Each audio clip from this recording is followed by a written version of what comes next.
There's a moment every morning, somewhere between the time your eyes open and the time you finally get moving, where your body makes a decision.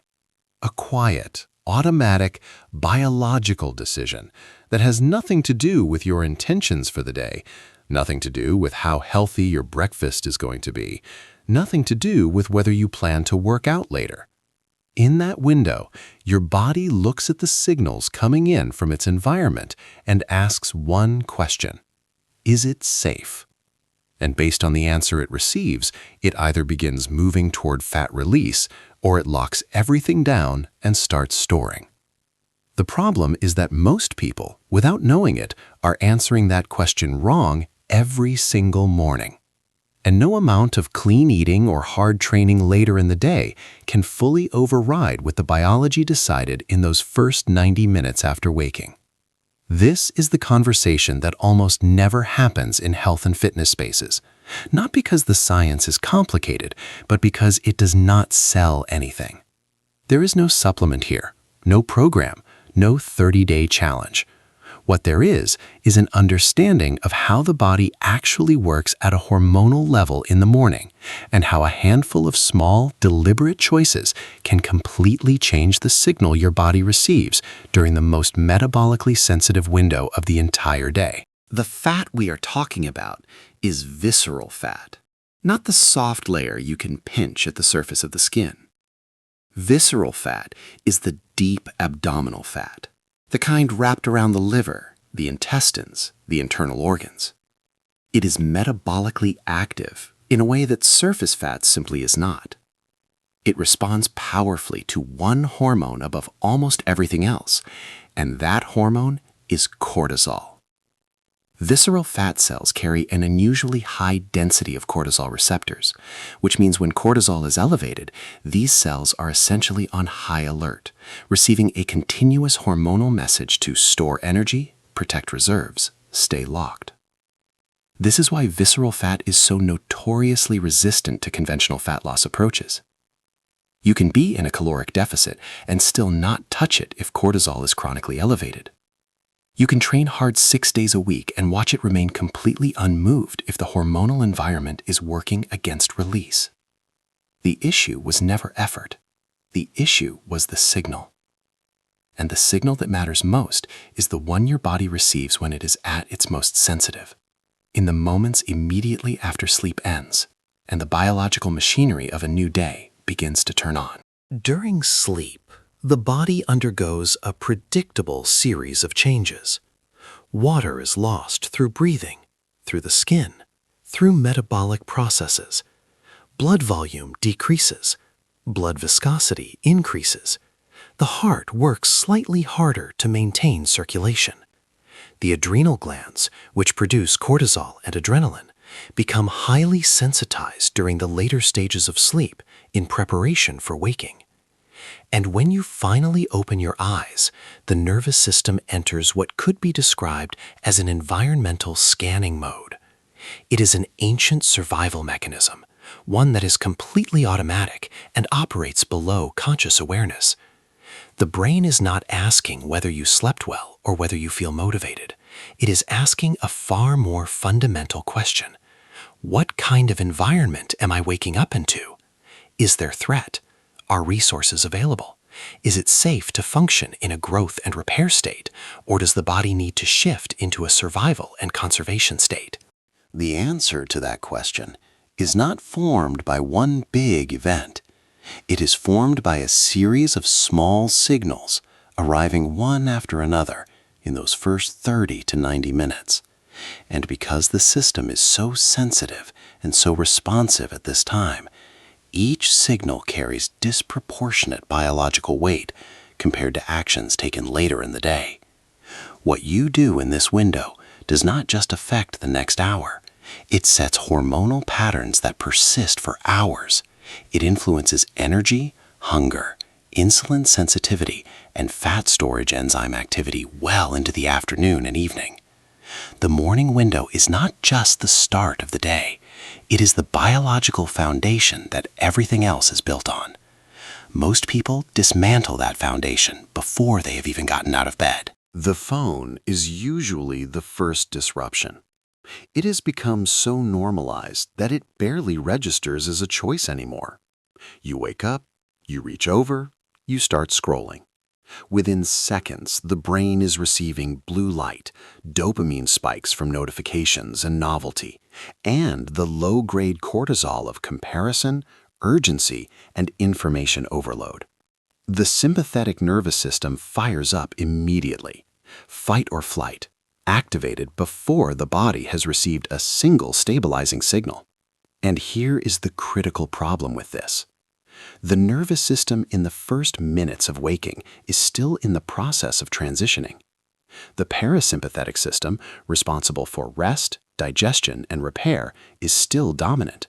It is fragile in this state, highly responsive to inputs. When stress signals arrive before safety signals have been established, the system tips hard into sympathetic dominance, and cortisol does not follow its natural arc of rising and falling. It rises and stays.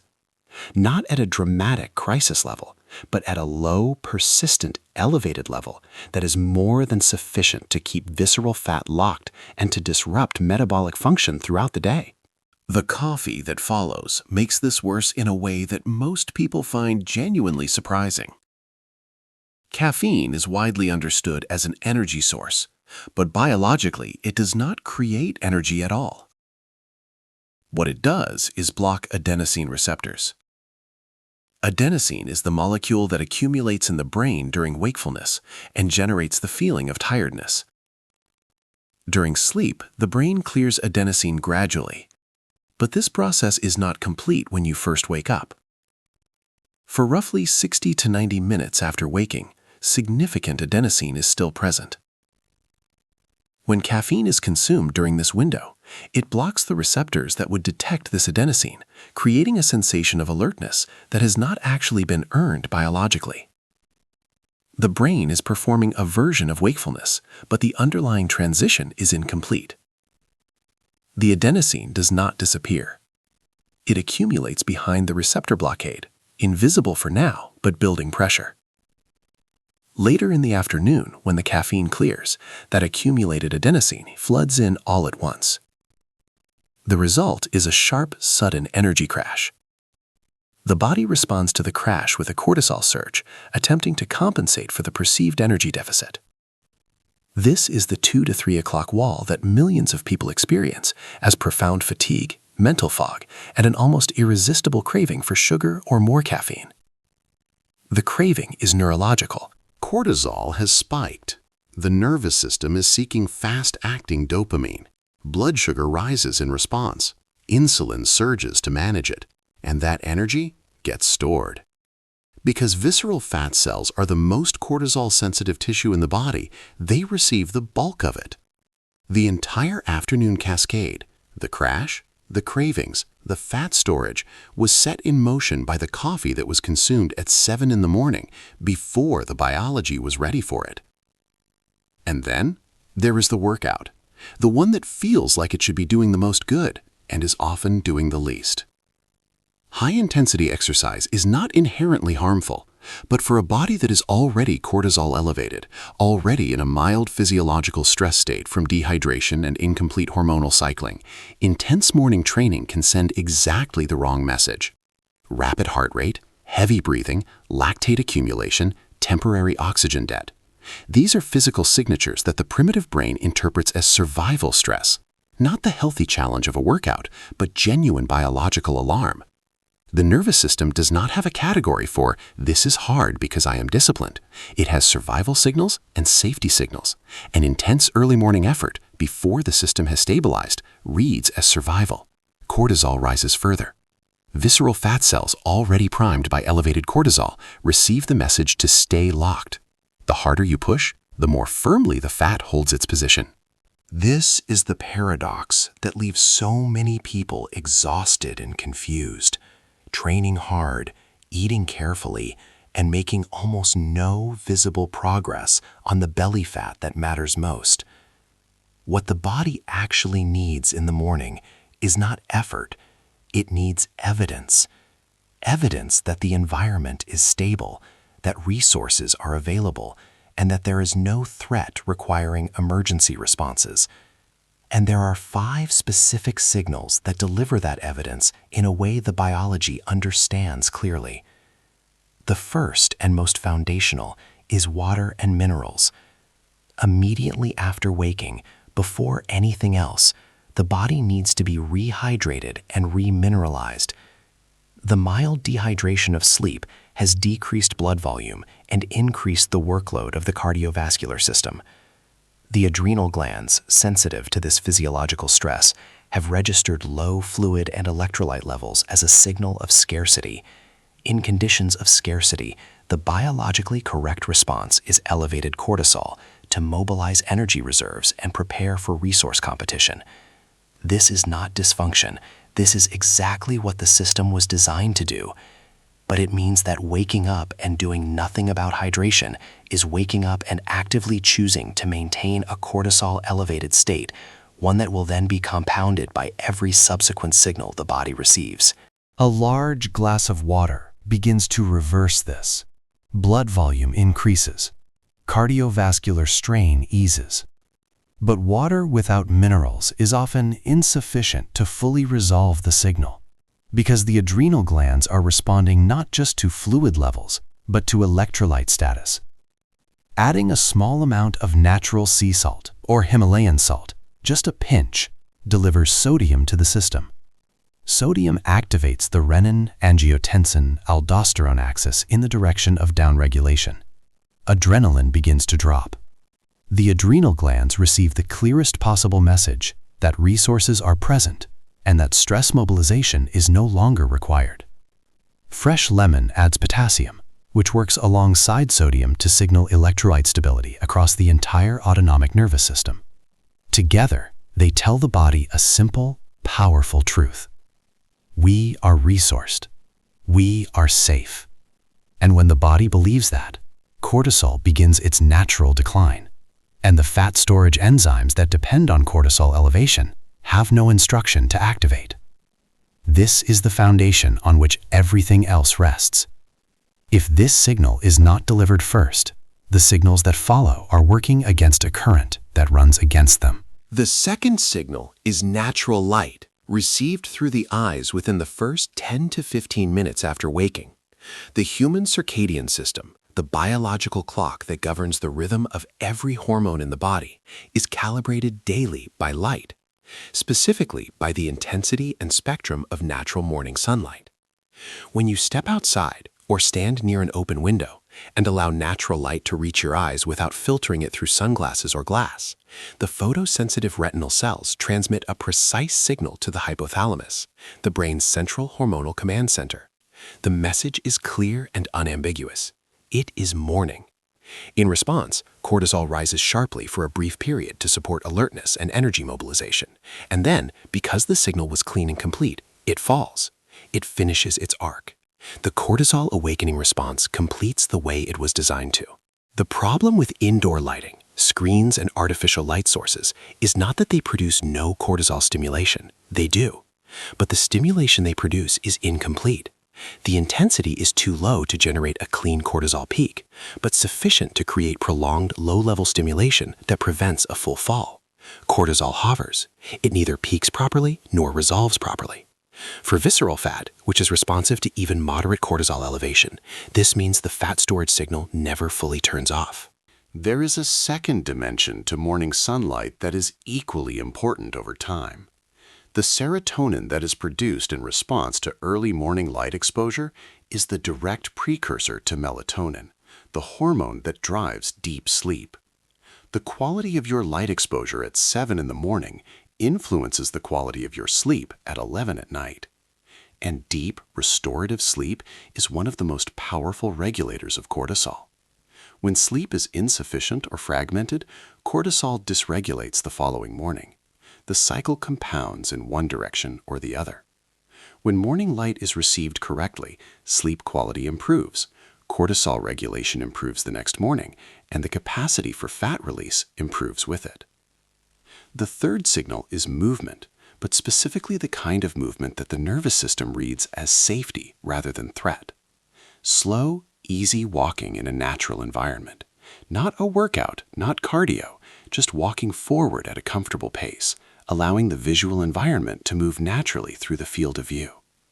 The mechanism here operates through something neuroscientists call optic flow, the continuous movement of visual information across the retina as the body moves forward through space. This information travels directly to the amygdala, the brain's primary threat detection structure. Research in neuroscience has shown that steady optic flow actively suppresses amygdala firing. Add small pauses between key ideas. When the amygdala quiets, the downstream hormonal effects are immediate and measurable. Cortisol drops, insulin sensitivity improves, leptin signaling, which governs satiety, normalizes. The fat storage enzymes that were waiting for a threat signal receive no instruction. 10 to 15 minutes is sufficient for this effect.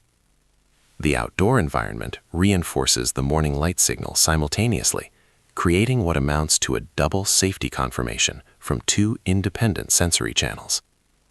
The fourth signal is patience, specifically waiting 90 minutes before consuming caffeine.